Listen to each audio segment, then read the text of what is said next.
Chapter 6 50% off everything. Alright, fixed his face.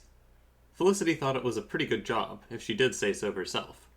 The eyes weren't quite right, and the hair was a little patchy, but with a hat and some sunglasses, Ruiz's own mother would swear he was still alive. "How's he looking, Tanks?" Tanksy, the tanky Banksy, grunted and kept his eyes on the road. He was the only one with a driver's license. Felicity could drive, but she never got around to taking the driver's test, and her learner's permit expired like 6 years ago. She kept it around for slipping latches and pushing white powders into neat little lines. Yeah, I agree. Perfection. So, next stop, Battery Park? Casio, the 3D printer in the back seat, whirred to life, laying down filament at a speed that would have your average 3D printer aficionado creaming their jeans. She produced a 1/24th scale model of Felicity getting beaten by several police officers, while the Statue of Liberty looked on from across the waters.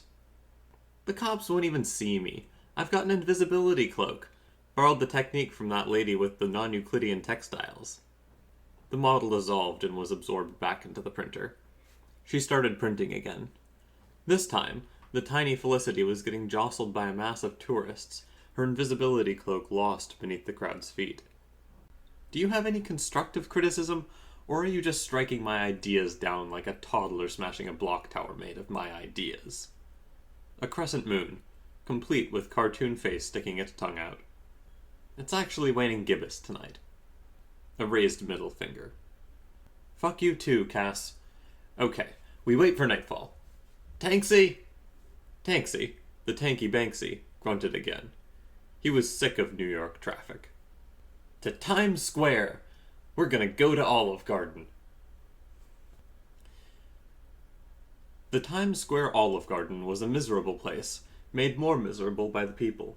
The tourists, Midwestern moms with hordes of children, Korean retirees in "I Heart New York" bucket hats, British honeymooners regretting choosing here over Mallorca, the employees, bitter chain-smoking line cooks with bad tattoos, faux chipper college students considering moving back in with mom, middle-aged mothers working 3 jobs to pay for their kids' medical bills, and perhaps worst of all, the locals. Chain retail store assistant managers on forgettable second dates, post-divorce accountants treating themselves to a nice lunch, smug, bespectacled 20-somethings live-tweeting their experience for their hipster friends. Carla assumed that the newest walk-ins were the latter. She, being one of the secret architects of a global conspiracy, was in none of the typical categories, though she was an employee on paper. A scruffy white guy in an army surplus jacket and a Che Guevara hat, a chick who kind of looked like Scarlett Johansson playing an art school dropout, another guy in a Mets cap and sunglasses, clearly either stoned, hungover, or both, half asleep in the booth. They'd also brought a 3D printer in with them. She decided to ignore it. "Welcome to Olive Garden. My name is Carla, and I'll be your server today. How are we all doing?" Fan-freaking-tastic. She really did look a lot like Scarlett Johansson. Carla was pretty sure that Scarlett Johansson wouldn't ever come to an Olive Garden, but this particular Olive Garden was the modern Omphalos, the navel of the world, and stranger things had happened within its quaint, faux stucco walls. "Great! Can I start you off with something to drink?" "I think we're actually ready to order now. Tanks?" "Yeah, I'll get the chicken parm and a Mountain Dew." He passed Carla the menu. There was some kind of pamphlet folded up inside, a cheap photocopy with a big hammer and sickle in one corner. "The workers of the world have nothing to lose but their chains, comrade. Read that pamphlet." Carla nodded, and pocketed the pamphlet for later perusal, or, more likely, disposal. "Sure thing. And, what'll you have, miss?" "I'll get 4 of the chicken fettuccine alfredos and a gin and tonic." "4 of them? I'm a growing girl. I'm not trying to reverse engineer the recipe to start my own competing fast casual Italian restaurant chain. That would be ridiculous." "Right. Okay. Anything for your friend there?" Carla pointed at the other man, who hadn't so much as twitched in his sleep since they came in. "Oh, no, Ruiz is a breatharian. He subsists only on sunlight and oxygen. New fad diet, you understand. But..." The 3D printer started printing. Carla stared at it in confusion. Ma'am, is that plugged in?" I'm afraid we can't let you plug in anything larger than a laptop. Oh, don't worry, she's hooked up to a car battery. Before Carla could object to that, the printer finished. A margarita glass in green filament stood on the platform. She'll have a margarita. Thanks. Yeah, sure. Okay. Carla grabbed the menus and hurried away.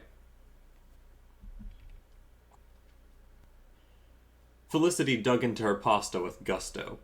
Ruiz had passed his first field test.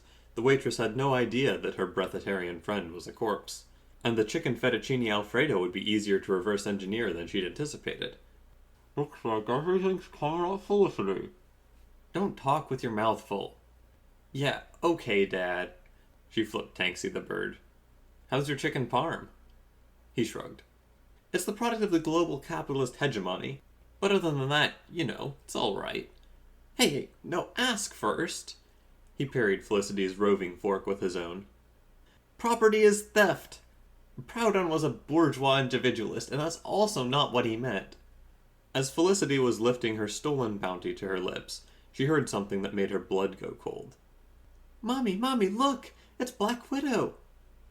Tanksy was already giggling, and Cassio was no doubt printing the Avengers logo or a little spider or some equally unpleasant reminder of Felicity's misfortune.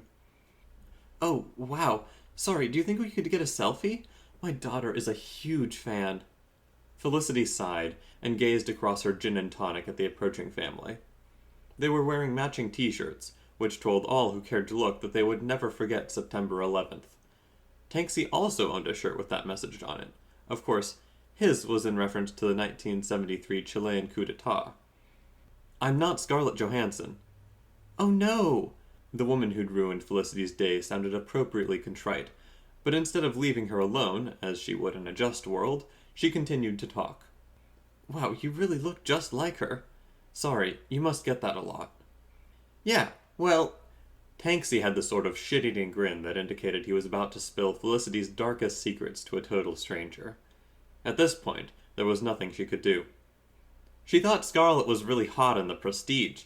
You know that one where David Bowie plays Nikola Tesla? This was, freshman year of high school? Felicity nodded, and lay her face down in her chicken fettuccine alfredo. Tanksy was on a groove now. So then, senior year, she decides, hey, getting facial feminization surgery is expensive. I'm just going to use my mad plagiarism skills to steal her face. To plagiarize her face, there's a difference. Felicity's voice was muffled by the pasta. It was nice and warm, a loving, embarrassment-proof cocoon. Whatever. Anyway, Iron Man 2 had come out already, but Scarlet wasn't a huge deal in the MCU, you know? And then a couple months later, Avengers happens. And the rest, as they say, is history. The child was clearly slightly dazed, as if she'd just been shaken in a paint mixer. Tanksy tended to have that effect on children and other small mammals. You stole Black Widow's face? Felicity lifted her face, dripping with parmesan, and gave her best death glare. Yes, and I'll steal yours too if you don't stop bothering me. The kid shrieked and ran, and her mother followed after. Hey, let's get out of here, huh? Cass had already melted down the scale model Avengers Tower. She printed a thumbs up. Tanksy nodded his assent. Hey, lady! Felicity waved vigorously at their waitress as she wiped the pasta from her face. Can we get the check?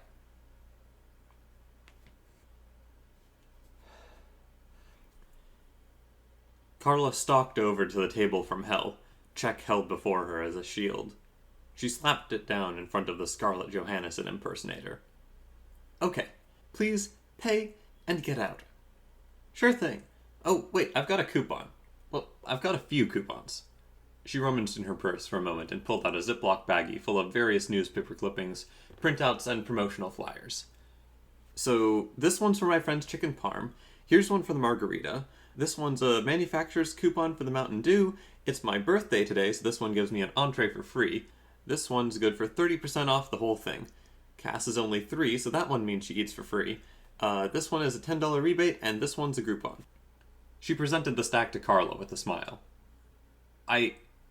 Carla was rendered speechless. She was pretty sure this was bullshit. Let me talk to my manager.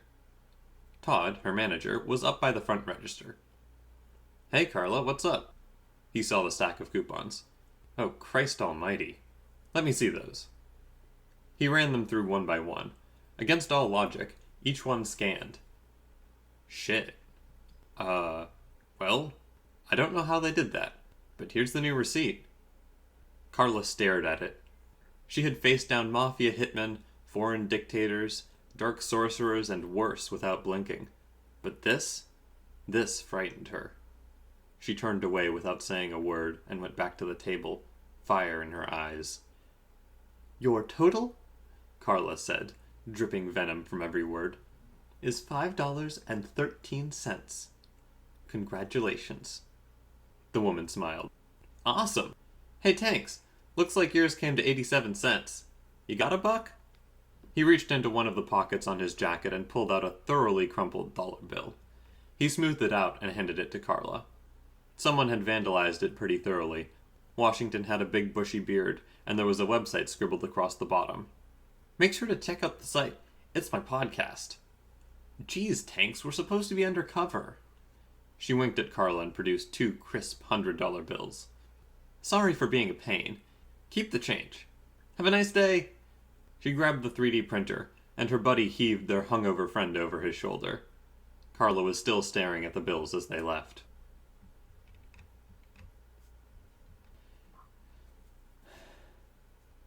They're counterfeit, aren't they? Yep. Todd had called her into the back office. I mean, some of it's my bad. But Carla, you gotta check any bill over a 20. I'm sorry, I know. It won't happen again. No, it's fine. Todd sighed. The bills I understand. But what kind of person counterfeits coupons? A real asshole, Todd.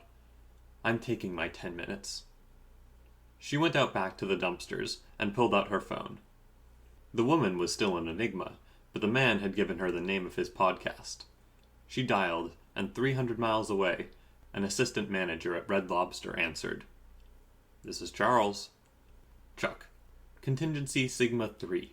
Target's alias is Tanksy, the Tanky Banksy. Neutralize him and any associates. Roger that, ma'am. Carla snapped her phone shut and smiled. They would regret the day they crossed the directorate. End of file.